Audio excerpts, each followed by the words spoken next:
मोठी बातमी आहे। फलटणमधल्या महिला डॉक्टर आत्महत्या प्रकरणी फडणवीसांनी दखल घेतलेली आहे। पोलिसांना तात्काळ निलंबित करण्याचे मुख्यमंत्र्यांनी आदेश दिले।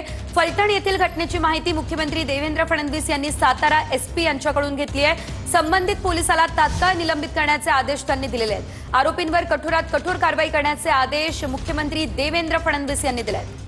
या संदर्भात अधिकचे अपडेट घेऊयात आमचे प्रतिनिधी विनायक डावरुंग यांच्याकडून। विनायक, आपण पाहतोय घटना मोठी आहे, मात्र आता या घटनेची थेट मुख्यमंत्र्यांनी दखल घेतली आहे। काय अपडेट, त्यांचे आदेश काय आहेत?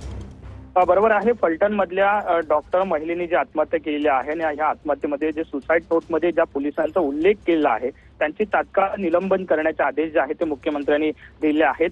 सातारा एसपी सोबत ही संपूर्ण घटनेची माहिती त्यांनी घेतली आणि हे आदेश जे आहेत ते तात्काळ निलंबनाचे केले आहेत आणि आरोपीवरती कठोरात कठोर कारवाई करण्याचे आदेश यावेळी त्यांनी दिले आपल्याला पाहायला मिळतात। त्यामुळे कुठेतरी ही घटना जी आहे ती गंभीर आहे आणि गंभीर घटना असताना मुख्यमंत्र्यांनी आता संपूर्ण प्रकरणाची माहिती घेतलेली आहे आणि जे संबंधित पोलीस अधिकारी असतील, कर्मचारी कोण असतील त्यांना तात्काळ निलंबन करा असे आदेश मुख्यमंत्र्यांनी दिले आपल्याला पाहायला मिळतात।